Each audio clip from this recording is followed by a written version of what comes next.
going on, y'all? It's the Caveman back at it again with another video. And you know what that means. Another video means another Bills week of football. Means another fucking win for our boys back home, the Buffalo Bills. Let's fucking go.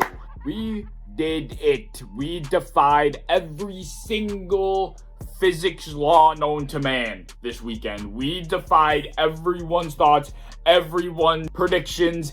Anything anyone thought about this game, we defied completely. We came into this game ready to win, ready to play great fucking football on both sides of the ball. We executed so perfectly in so many different areas, and we put down probably the best team in the league pretty fucking good. We battered, like, I'm not going to say we smoked them, but they really never got a step on us to where we thought like, oh, we're in trouble. We had that game in hand the whole fucking time. I mean, I can go through every single player individually and tell you their stats and everything, but I can do that for everybody because nobody played bad. Not a single fucking human on the Buffalo Bills played bad. Obviously, I'm not going to do all that because that's just ridiculous, but there are going to be a couple guys I want to highlight. And of course, who else but fucking Josh Allen? Who else can I highlight but Josh Allen? Humongous day through the air and on the ground per you. I mean, Josh Allen's always doing shit on the ground. 31 for 38, 415 and 3 touchdowns with a QBR of 138.5.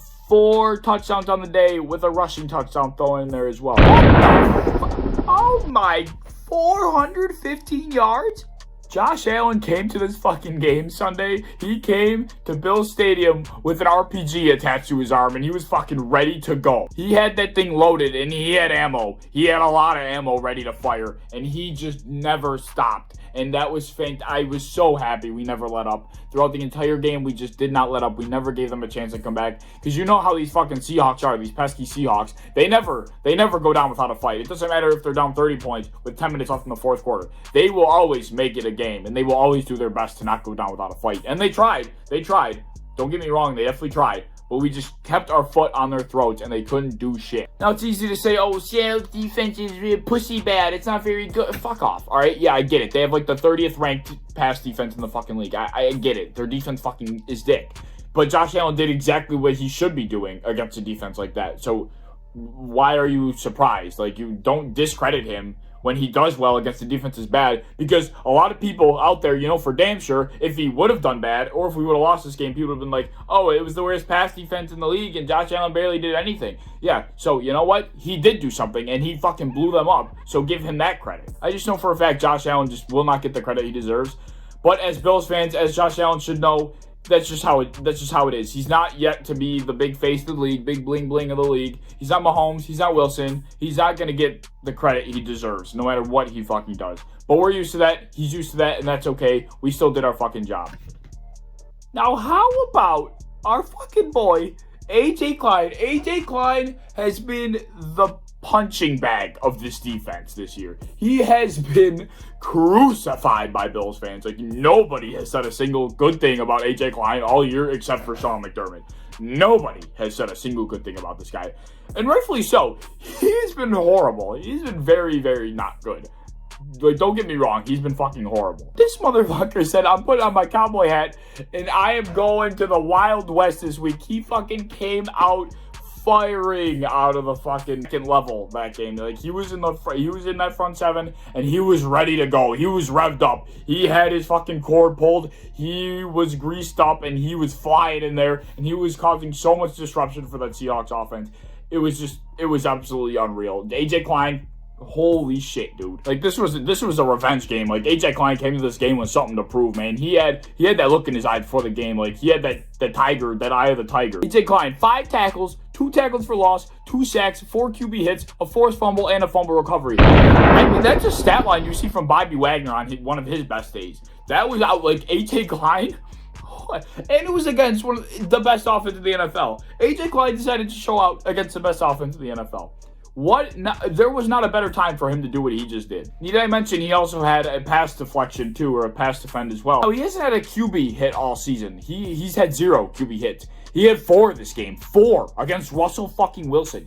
4 4. This guy has been invisible. Actually, no, he hasn't. This guy has been a detriment. He's been a liability on our defense all year. Whenever he's on the field, some shit would go wrong, and that's just facts. But he had 4 QB hits, he had a forced fumble, and a fumble recovery on top of it all.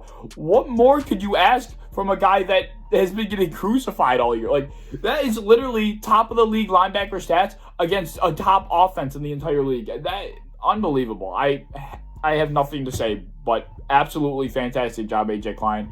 I'm not going to say take back everything I said, because I don't. You were not playing good, but this is outstanding. What you did this week was outstanding, and you have it in you. So it makes me even more mad that you haven't been playing well, because this shows you have it in you. So we want to see that from you, because you can be a good linebacker in this league if this is what you can bring to the table. Another guy I just want to touch on real quick. Tremaine Edmonds has been also getting kind of shit on this year. He's not had a good year at all, by any means. But he also played a very good game this week. Like I said, everybody played a fucking good game, but these are two guys that have been just getting absolutely crucified by Bills fans, by everybody, literally everybody.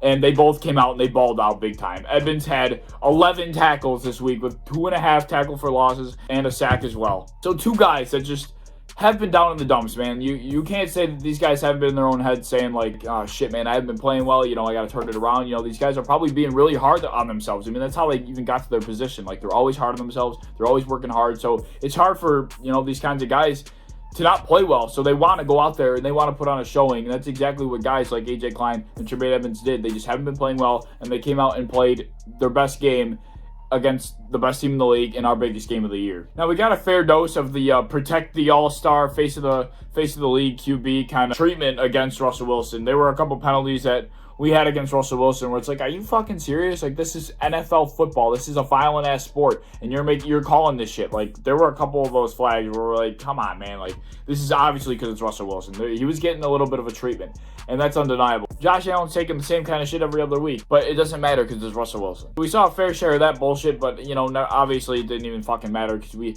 got to play against, you know, not only the fucking other team, but even sometimes the refs. But we're fucking used to that here in Buffalo. And how about the fucking play calling, man? Play calling? Brian Dable, you the fucking man, my guy. I hate you. I used to not be able to stand you. You were horrible. You were absolutely horrible, and I could not stand you. But I love you now, dude. You've proven everything I've ever said wrong about you. You've made me realize that you know what the fuck you're doing, and you are doing such a great job. Last week, Brian Dable said, fuck the air game. We're not throwing the ball at all against the Patriots. We're like, they're going to come out with 7 cornerbacks on the field, 7 defensive backs. We're running the ball 300 times. This week, he's like, Seahawks, bad pass defense. We're fucking throwing the ball 300 times. I love it. You can't predict this shit. You can't predict that. Like, if you're the Seahawks, I mean, Pete Carroll even came out and said it. It's like, we did not expect them to abandon the run game the entire game. It's like, exactly. It's like, Brian Dable scripted both of these games so fucking perfectly to just absolutely go at the throat of each team's weakness. And it was just fucking beautiful. It was art. It really was. It just seemed like every time Brian Dable had a play dialed up, it worked. And obviously that's thanks to the players, you know, their execution. But it's like never, once again, over the past few weeks, there really hasn't been a play call where I'm like, what the fuck are y'all doing? Like, or what are you doing, Dable? That really has not happened in a long time for me. And for somebody that hated him and like thought that every other play, to not see that for a while now is amazing. And of course, Leslie Frazier, you deserve your fair share of credit too. We were up Russell Wilson's ass the whole game. We were in his face, getting arms in his face, hands in his face. We were hitting him left and right. Like, we were all over Russell Wilson. We did not give him any time to throw the deep ball. He got that one bullshit deep ball to David Moore. I don't know how the fuck that even happened. It was a blown coverage in the secondary. But that really didn't even seem to matter. What we had to do this game was stop their deep ball. I mean, Tyler Lockett doesn't do shit unless he's catching it over the top. Like, let's be real here. Tyler Lockett is not a short game receiver. He is somebody that will go downfield, beat you downfield, and catch you over the top. That's just what it is. DK Metcalf, he's just a freak of nature. I mean, nobody's covering that motherfucker, so it doesn't even matter what we do against him. And that kind of showed, like, DK Metcalf was making some crazy fucking plays. It didn't matter who was on him. As far as Tyler Lockett goes, as long as we didn't give up the deep ball, I mean, he's literally irrelevant. And that's exactly what we did. We stopped their deep ball, their moon ball, their notorious moon ball. We stopped it. And they really could not do anything. They had no answer. Just being able to go at the throat of Russell Wilson over and over again, time and time and again, it really confused him. It really made him, you know, scramble back there. Really made him make some poor decisions. He got flustered back there. He got hit so many times. He didn't really know what to do anymore. He was starting to doubt going downfield, and he really couldn't do it anymore. Nobody was getting open underneath.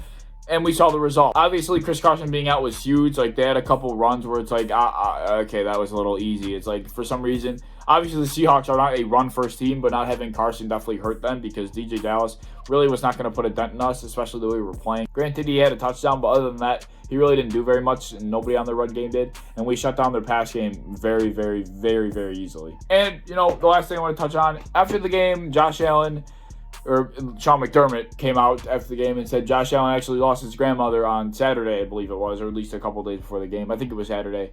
And he came out and did that. That is, you know, that is the most respectable, honorable thing. Like, Josh Allen, I always had respect for you, obviously. Everybody here in Buffalo respects you. They all love you. We all love you.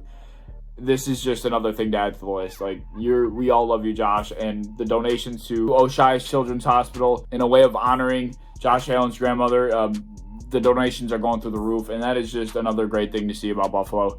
What else can you say? What a great fucking weekend, man. What a great weekend. I'm sorry for Josh Allen and his loss, his family's loss, and Bills Mafia. I really wish that there were fans in the stadium for that game. That is something that Diggs does not understand. Stephon Diggs does not know what he's missing out on, let me tell you that much. But that'll wrap up the video. I was excited to make this one. I was so excited for the game, and I cannot be more pleased with how this fucking game. Like, how can you be negative? How can you ever find a negative about this game? People that are picking for negatives in this game are just looking for something to gripe about, and I don't care. That game was just so good on all fronts, and there's nothing negative you can say. Do the usual shit. If you liked what you saw, if you enjoy the video, stick around. I might try and do a couple gaming videos this week. I got delivered an Elgato in a Huggies cardboard paper I don't know, off of Mercari. I bought it, and hopefully I can do some gaming videos this week. I want to start getting into that because once football dies down, once sports kind of die down, I'm gonna have to make videos on something. So that's what I plan on doing. If you like what you see, like, subscribe, comment, do all that fun stuff, and I'll see y'all later in the next one. Peace.